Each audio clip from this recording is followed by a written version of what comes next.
All right, folks, we are back here again. We've waited for it. Here it goes. We are doing the update of the Judas Priest album ranking. So, of course, Invincible Shield came out a couple months ago. Just had a blast with that. Reviewed it a while back. Had a bunch of stuff going on and also kind of didn't know where I wanted to really put that. But now I think we've figured it out, at least where I want it to go for now. As always, these things are subject to change over time because, last time I did the Judas Priest ranking was, Lord, years ago. And I didn't go back and look at my other list before doing this one, but I'm pretty sure there's quite a bit of, there's pretty big differences in there. It's going to be interesting to kind of, if you want to go back and kind of compare. I'll probably do that after I'm done doing this, just, kind of curious to see what I did change and everything. But that's what's fun about this stuff. It always, our opinions are forever evolving and everything.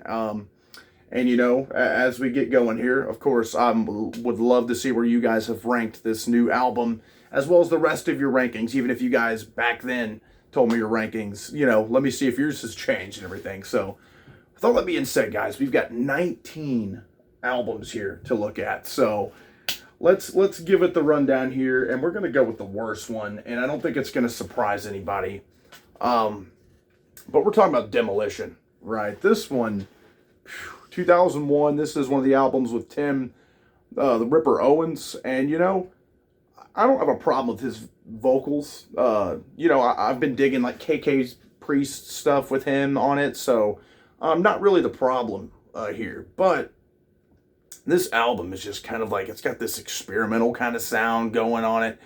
Just some weird stuff. Not really. I mean, it's terrible. If we're being honest here, it's not one. I've listened to it one time and have not turned back. Right? It's not, or not. No, maybe twice. I've listened to it twice and have not turned back. It's just not.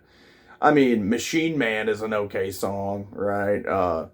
If I remember correctly, Jekyll and Hyde's all right, and Bloodsuckers maybe, but there's just a lot of weird sounds on this one. And his voice, it's like he's trying to do. I remember comparing it back then to, like, there's some moments where it almost sounds kind of like a grungier kind of sound, or even like he's trying to do like some kind of Alice in Chains kind of sounding vocals going on, like kind of like a bit of like that deeper kind of vibrato that Lane Staley kind of does in his voice. And it's a weird comparison, but if you go back and listen to this, you'll know what I'm talking about. Oh, and One on One is an okay song too. But other than that, I'm just, it's not a fun listen. It is a terrible album. But again, no fault to, I wouldn't say no fault because, he was a part of the problem on this album, Tim the Ripper Owens. But I still do like Tim the Ripper Owens. He's done awesome on, he was on some pretty solid Yngwie Malmsteen albums. And we've got one of the other albums he was on, up a little higher as well. Obviously higher than this.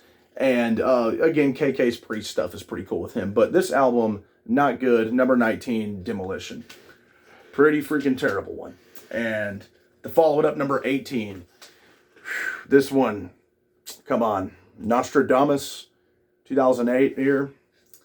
Of course, Rob Halford's back in the band at this time, but Lord have mercy. This is one of the most boring albums I've ever heard in my life. It just goes on, and it's a double album, I believe. Yeah, it is a double album, and it's got a cool concept, the whole Nostradamus predicting the future and all that. Like, it could have been cool, but I think turning this thing into a double album and Priest going the full-on progressive route, even though they've had some of those elements kind of in the past, kind of divvied out in some of their songs and albums over time.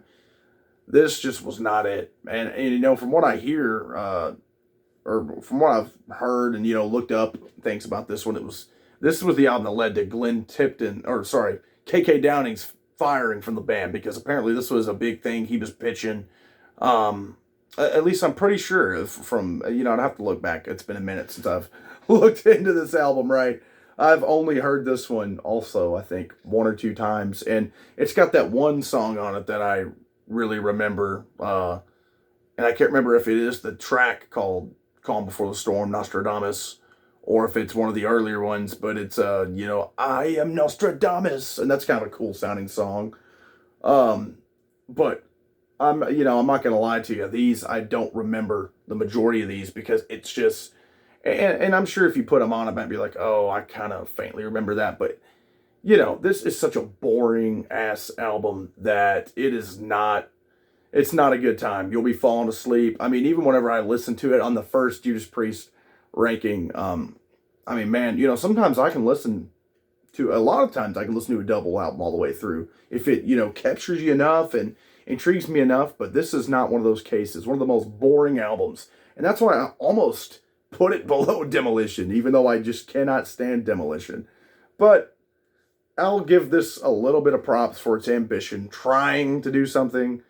And there's that one good song on here. And then some of the songs, maybe by themselves are not too bad or anything. But it's just not really a Judas Priest album to me. It's nuts how boring that album is. So now we've got number 17, which we're going to go with Rock-A-Rolla, their debut. And I used to, back in the day, not like this album at all, think it was pretty trash, but the last time I reviewed these albums, when I went back and listened to it, I found that I do dig it. I've got a appreciation for it. It's not like a metal album, more of a bluesy kind of hard rocking album, but it's solid stuff on here. One for the Road's good off here. The title track, Rock-A-Rolla, I really like that whole long epic of Winter, Deep Freeze, Winter Retreat, and then Cheater. That whole kind of quadrilogy there of tracks all tied together is really cool. And I also love, I think Dying to Meet You is another really solid one off here. But that whole 9-minute and 40-second quadrilogy of like the Winter and Deep Freeze and all that is a really cool piece. A really cool proggy sounding piece that is just, but also not boring like the Nostradamus proggy stuff.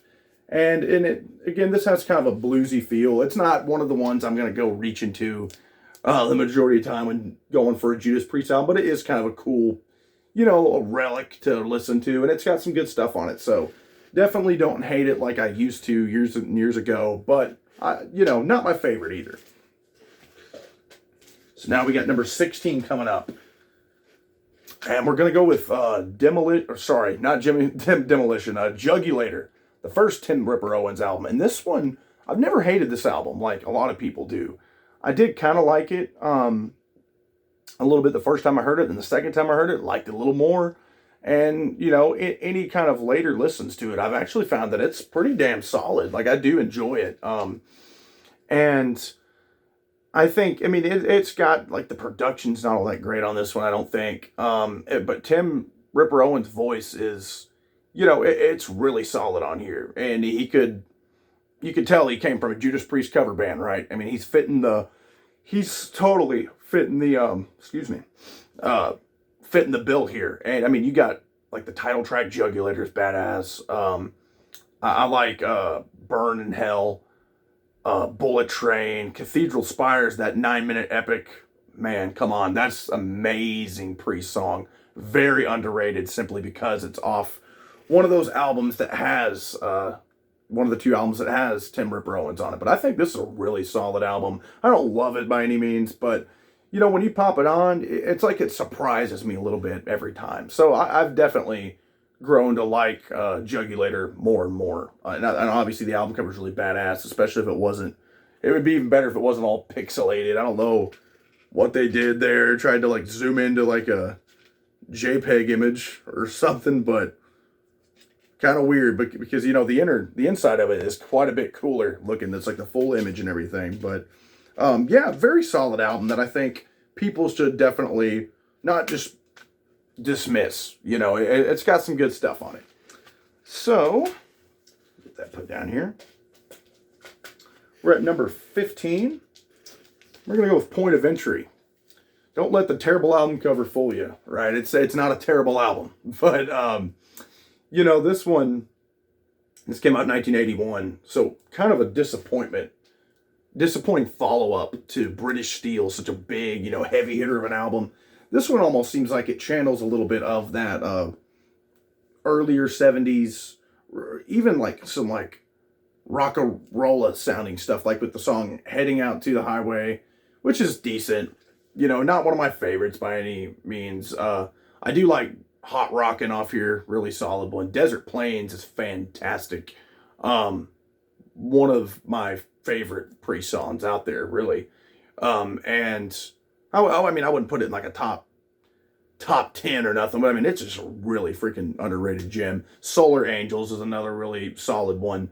So, I mean, this has got some really good stuff on here, but it seems like it just kind of was a disappointing follow-up to what, was a massive success album, and just a massive and just a lot heavier album. But I do like it, but I've never been the biggest fan of Point of Entry. I'm pretty sure that it probably ranked similarly to what it did the first time I ranked these. But it's a solid album for sure, and one that the deep cuts really stand out on. But it again, it's just that not having that heaviness just felt kind of weird. Like, maybe if you would have stuck this almost would have sounded fitting as like the second album of theirs, or the third album, because it's just got a lot of that again, just kind of bluesy rock stuff, kind of feel to it, like Rock-a-Rolla had. So, yep, Point of Entry. They're at number 15. Now we're going with number 14. The comeback album. The long-awaited comeback album for Rob Halford, Angel of Retribution. Of course, he would join back the band in 2005 here, and just really cool artwork. Got the priest cross, with that kind of cyber soldier looking guy on there. Really cool. And this was a hell of an album to jump back into, for Rob Halford to jump back into, and made it known like, hey guys, I'm back. I mean, you got Judas Rising, fantastic track, good comeback track. Deal with the Devils, man, that's another top shelf Priest album, or Priest song right there. Fantastic. I love Wheels of Fire. Angel is a really pretty song, actually. That's got some really cool moments. Rob Halford's vocals on that track is really cool. Worth Fighting For is awesome. Now, the closing track, Loch Ness, is another one that I guess it seems, it's kind of fitting that it was the last song off this album, that, the follow-up album would be Nostradamus, because it seems like that's kind of, this song could have fit on there, because it's one of them, it's like an epic, well, it's trying to be one, right? So, I mean, it's a lengthy track, but it just doesn't really ever capture me, quite like a lot of the other lengthier Judas Priest tracks do. So it's kind of fitting that, okay, this is like the precursor, that track, Loch Ness is kind of the precursor track to Nostradamus in a way, but this is a really, really solid album. It's just kind of middle of the road for me as far as things go, because they would, amazing way to come back, then they would falter a little bit with Nostradamus, but then get just that much better following that. So like in the 2010s and stuff. But yeah, very, very solid comeback album, and one that I'm sure when it came out and Halford was back in the band and everything, people were just over the moon about. So anyways, we'll go on from there. Number 13, we're going to go with the second album here, Sin After Sin, third album. One of the 70s ones again here. I think it was 77? And really, really cool album cover. I mean, it looks straight up heavy metal, right? This has some of my favorite tracks by Priest of all time on it as well. I mean, you've got Sinner, which has just got this amazing breakdown in it going on. Their cover of Diamonds and Rust, come on, that is just amazing. I like Call for the Priest, Raw Deal, it's cool. Dissident Aggressor, I mean, come on, that's such a heavy track. I mean, hell, Slayer covered it, right, on South of Heaven. Just such an amazing follow-up to Sad Wings of Destiny. Unlike point of entry that had a hard time following up such a major album. This one did not. It did it justice. It served its purpose as a awesome follow up and kept that streak of awesome albums going after Sad Wings of Destiny. And I think this is kind of a hidden gem as far as Priest album goes. Kind of gets lost in the shuffle since it is around such highly acclaimed albums, in between, Sad Wings of Destiny and like Stained Class and things like that. But it has some of their best material, period, on there. And just an awesome, awesome 70s hard rock metal album. So, Sin After Sin.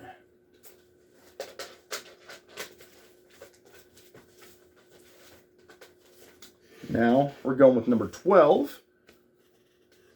The critically acclaimed, massive success, British Steel. Come on. Their first album in the 80s, just huge, huge album with, Breaking the Law. And even though that's like their biggest hit or one of them, that's just a fantastic song. It's hard not to headbang to that thing, right? Not one of my favorite Priest songs, though, as it is kind of overplayed and everything, and I've heard it so many damn times, but it is one that I'm not going to be annoyed if it does come on, right? It's really good. I love Rapid Fire. Metal Gods is amazing. Possibly the best song off here. Grinder. That's another one that's probably like tied for my favorite off here. United's a little corny to me. Not the biggest fan of that one. Living After Midnight. Not really too big on that one either. It's okay. But this is just a hell of a way to enter the 80s, saying, hey, we're straight up heavy metal and get ready, and just very iconic album and such an important album as far as, the new wave of British heavy metal and all that was going. So, very important album there, and just on the metal scene overall, going into the 80s. So, and super influential album. So, British Steel, come on. It's a classic, amazing album. At number 12.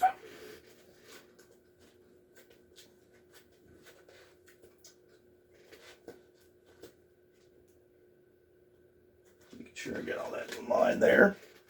Number 11, almost at the top 10. We're going to go with Turbo. And this album, it gets a lot of hate. And I can understand why, as far as like its commerciality goes. The addition of the synths may turn some people away. I really think it's a cool sound, right? Those synthesizers and keyboards and all that stuff going on. There's some kind of corniness going on with, I do not like Rock You All Around the World. Not really into Wild Nights, Hot and Crazy Days, stuff like that. But Turbo Lover is, it's a pretty solid and heavy track, actually, for being like the biggest hit off here. It's a pretty damn good song for being one of the bigger hits from here, and of the 80s. So, then you've got Locked In. Come on, that's another heavy hitter. Private Property, another really, really hooky and cool one. Parental Guidance is kind of corny, right? But admittedly, I do kind of like that one. And I like how it kind of has that closing part where it quotes and calls back to "You've Got Another Thing Coming." I think that's a cool moment. So that one's kind of like even though it is kind of corny, right, a guilty pleasure kind of track. But then, Out in the Cold, come on, man. That track is a masterpiece. One of my favorite Priest tracks of all time. Just cannot go wrong with Out in the Cold. They still play it live. It's become like such an amazing, it was always kind of a hidden gem since this album kind of was, critically panned by a lot of, hardcore metal Priest fans. But Out in the Cold, I think most, if not everyone, is in agreement that song is just freaking sick and just gives you the goosebumps. Even just thinking about it, that opening and Halford's vocals on that track are amazing. So this one has some really standout highlights on it, but there is kind of those weird moments that are kind of corny on here that I'm not too big of a fan of. But and even like Hot for Love, not the biggest fan. Reckless is pretty solid though, but very, very solid album and a great album. That it would shock a lot of people. I'm sure that I would put it above British Steel, but hey, that's where I'm at with it. So, Now we're going to enter the top 10. Grab a drink here. And this is one that definitely dipped quite a bit. And it's not to say, it's not to any fault of the album. It's just that my appreciation for other albums grew. But number 10 here, we're going to go with Ram It Down. Right? The final album of the 80s, the one with the drum machine on it, which is also got this album really critically panned, but I really like it. I think it's a really unique sound for the album. It's kind of like the thing with, Metallica's And Justice for All, where the lack of bass was it kind of a shitty decision? Probably, yeah. But that's the way we've come to know it, and it's really added like a unique feel for that album. So, and Ram It Down, that's kind of the way this the drum machine sound has kind of gone on here. And this one, it's got some really heavy tracks. I mean, the title track, Ram It Down, heavy metal. I mean, that's about as metal as you can get right there, right? Even the kind of commercial sounding Love Zone is really cool. Come and Get It. It's just got such a cool groove to it. Hard as Iron. I mean, man. Blood Red Skies. That one is a top tier. One of my favorite Priest tracks on it. Straight up. And I would even say the same for Heavy Metal on it. I'm a Rocker's okay. Johnny Be Good. That cover. Well, it's an okay cover. I think it should have. It was on a soundtrack. I can't remember off the top of my head what movie it was on a soundtrack too. But I think it would have been better to just keep it on that soundtrack and leave that off here. Kind of kills the flow a little bit for me on here. Love You to Death's all right on here, and so is Monsters of Rock. But this is, it's a really awesome album that I think gets hated on simply because the Johnny Be Good cover, which again, I don't hate, but it's not a big fan of it. And doesn't really fit the tone of the album for me. But that, especially that side one, and that first track of side 2, Blood Red Skies, this thing is just killer. So I love this album. But again, it just kind of dropped in a pretty big amount, simply because just my appreciation for some of the other albums above it has grown. So nothing to really no fault of this album, really, because I still really do love Ram It Down, and I love the album cover too. Really cool. So there's that one at number 10. Number 9, this is one that's climbed up there. Hellbent for Leather, or if you're in the UK, Killing Machine. Both really cool titles too, and just what a badass album, man. This was the last one of the 70s, I believe, right? It's 79, or let me see here. If I can see. Yep, 1979. I mean, come on. Delivering the Goods. One of the best Priest songs ever. Just absolute kick-assery right there. Just the groove of that thing and the way Rob Halford's vocal delivery of delivering the goods. I mean, just so cool. Evening Star is not a good one for me. Kind of falls in the same category for United, off British Steel, kind of just that corny kind of sound to it. Hellbent for Leather. Come on, man. That track is just the title track here, in the US. Just amazing heavy track. Their cover of Fleetwood Mac's Green Manalishi with the 2-pronged crown. Fantastic cover. That's how you do a cover and keep it fitting on the album, which Ram It Down didn't really do with Johnny Be Good. The song Killing Machine, come on, man. Sick. Even the kind of and Running Wild, Burn It Up. But even the kind of ballady, kind of softer one, Before the Dawn, it's kind of a pretty song and has its place on here. Not one of my favorites off here, but it does. That is a cool one. It just is a fantastic album. This one climbed the rankings, I'm pretty sure, for me, compared to the last time. And I just love this album. You're gonna get just straight up raw heavy metal on here. This was the one, the precursor to British Steel, and you can really hear that here. And I just happen to think that even though British Steel was more of a commercial success, the album before it, to me, is arguably heavier in a lot of places, and I just think it's a better album overall. So there's number 9 there. With number 8, one that has just continued to climb, man. Come on, the iconic, legendary Sad Wings of Destiny. This album is just one of the most influential, iconic heavy metal albums of all time. And I mean, that just looks freaking metal. You know, that even looks like a modern album cover to me. Very cool looking album cover. And, you know, Victim of Changes, you know, that is one of the best freaking songs out there, period. Heavy metal songs of all time. Just, man, so good. One of the, easily in like a top 10 pre-song for me. And, you know, same with Ripper. Love that. Dreamer, Deceiver, and then Deceiver after that. I mean, it's just, this album, I mean, it's pretty short, but even though it has like those lengthier tracks, but I mean, as far as like the number of tracks it has, and just the overall runtime's pretty short. Tyrant is a really, really cool one. I love it. Genocide, Epitaph, Island of Domination. There is not a bad freaking song off here. This is, we're talking 5-star territory, absolute greatness here with Sad Wings of Destiny. I know a lot of people put it their number one. Totally understand it. One of my favorite albums of the 70s, period. And, you know, but I just, the stuff above it to me kind of hits with me more. But that's not to say this isn't, you know, one of the best metal albums and most influential metal albums of all time. And I just have a blast anytime I pop this one on. And again, it's just those major tracks like Victim of Changes, Tyrant, Ripper, Dreamer, Deceiver, you know, and Epitaph. Those just, man, top tier Priest. So, Sad Wings of Destiny, love it. Now we're on number 7 here. So we kind of coast along.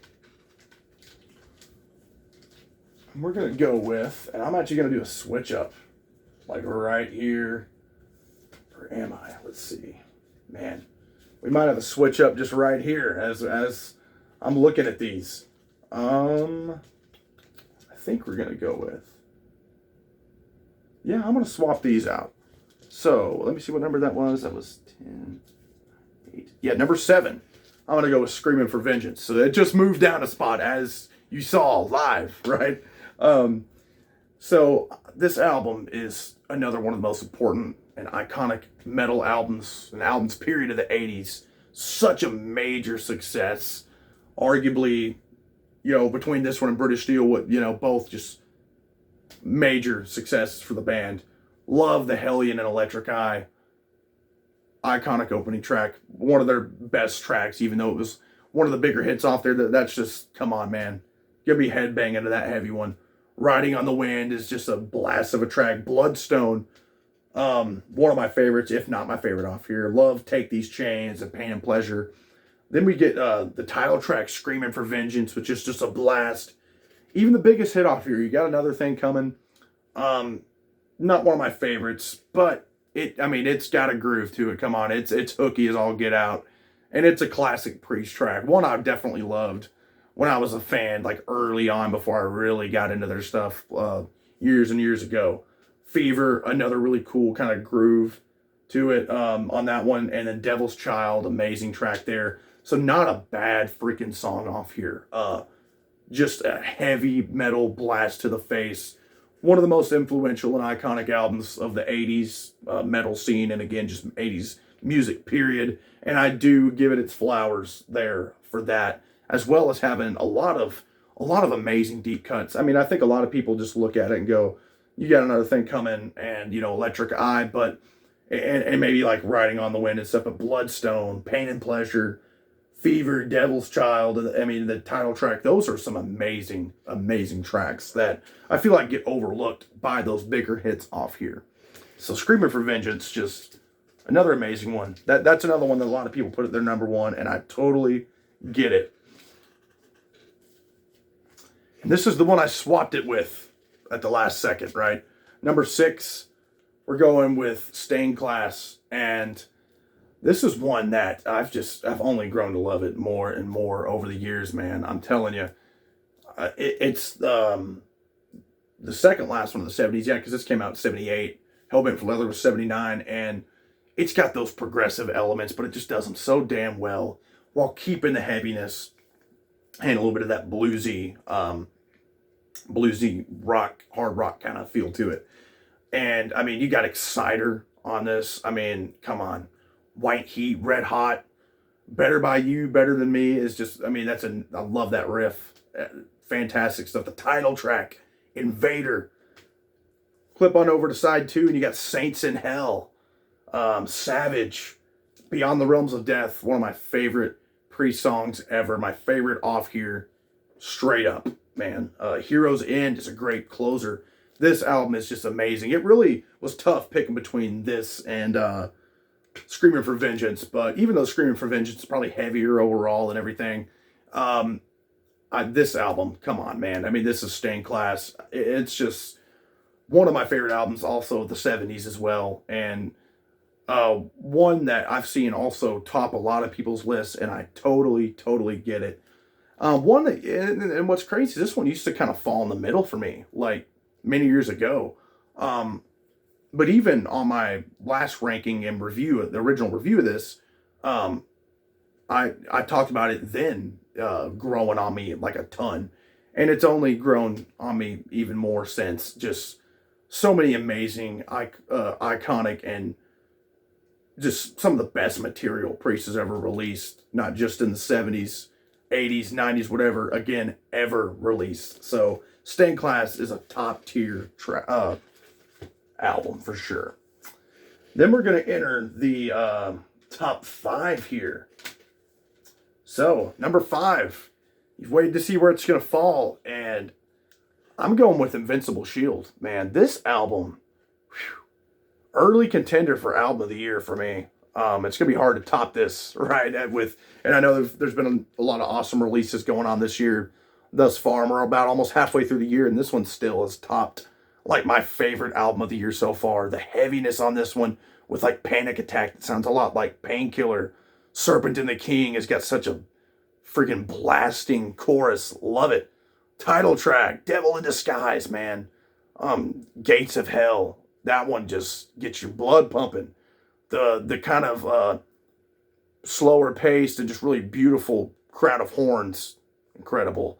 As God Is My Witness. Trial by Fire. That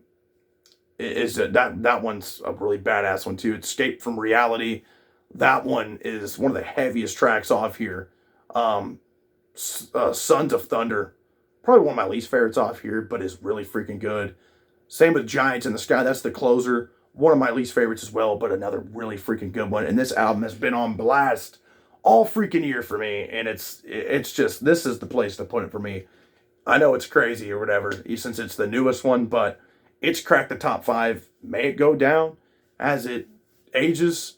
Maybe. May it go up? Who knows? But as of now, and after giving it several months since release back in February, I'm throwing this thing in the top 5, and I've had an absolute blast with this thing. What a great comeback album, because I mean, it's been several years since they released an album, so whenever that first single dropped with Panic Attack, I was like, we're gonna have a Priest classic. And as those singles just kept rolling out, it just kept getting better and better, and it's a top 5 freaking Priest album. And again, I'm very interested to see where this one ranks in y'all's ranking.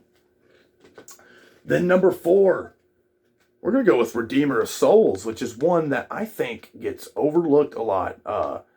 2014, the first album of the 2010s for these guys. The first album without KK Downing on it. Richie Faulkner joined the band. Does a fantastic job. And this one, I'm not really sure why it gets overlooked. I mean, it really keeps a lot of the same vibes and feel, production, and everything as the highly acclaimed Firepower, the follow-up.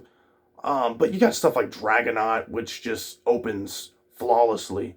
Redeemer of Souls. Halls of Valhalla is like such a epic, just kind of Nordic epic that, man, gives me the goosebumps. Same with Sword of Damocles. March of the Damned is one of just those really awesome, got such a great groove to it. I love Crossfire, just such a heavy one off there. Secrets of the Dead is kind of a creepy sound, you've got Battle Cry. Just, man, what a fantastic album. It really baffles me sometimes how overlooked it gets amongst their discography. I think a lot of people just kind of throw it in the middle. And obviously this modern Priest, since this album in particular, Going Up, has been just fantastic and has been some of their best material, which might, come as a surprise to a lot of people. But to me, that's just how it is, right? Just some of the best material they've ever done has been in the last 10 years, which is amazing to say for a band that's been around that long. And, you can say the same thing for like Iron Maiden and stuff. Some of their best material is on some of these later albums, which is, I think, is a great thing. A lot of the classics, it's hard to top them and everything and take off the nostalgia glasses. But sometimes, man, these modern albums of these, legacy bands can really shock you and really win you over. And Redeemer of Souls has done that for me and is one of my favorite Priest albums, period. Love it. Now we're at the top 3. And we're looking at, just mentioned it, Firepower. Man, what a freaking insanely well-produced album. And just a blast. It just is heavy, tooth and nail, just heavy all the way around the board. I mean, with the title track, which is the opener, Firepower, you just got, Halford just shrieking at you. Lightning Strike is a really hooky one. I remember that being like, I think the first or second single. Evil Never Dies is just a blast, heavy one. Never the Heroes, not really like a softer ballad one, but like it's got kind of more of a melodic feel to it. Children of the Sun, one of my favorites. That's one of my favorite riffs in a Priest song ever. Love it. Love Rising from Ruins, really uplifting one. Flamethrower, heavy one. Spectre, that is such a deep cut off here that's become one of my freaking favorite Priest songs ever. The riff on that is just, and the melody, and it's just such a crazy, crazy good track, and it's one of my favorite Priest tracks ever. Easy. Love Traitor's Gate, No Surrender, Sea of Red, which closes it out as solid. I mean, this is what these legacy bands, this is like the caliber of albums that they've been able to release. And I think this one is, very much praised and everything, but do people put it up as high as me? I don't know, but it's a top 3 Priest album for me. I ranked it really high last time, I remember. And it just is, only that love for it has stayed, and I don't see it faltering very far below anytime soon, because anytime I pop this on, I'm having an absolute blast. And it just, again, the production on this one is freaking killer. Then we've got Painkiller, right? Number 2. I have to kind of speed it up here. My phone's about to die. Record this. Do not want that to happen. But Painkiller, it. Scotty Travis joined this one. Blast on drums. Absolutely insane. It's one of the biggest, baddest metal albums of the 90s and of all time.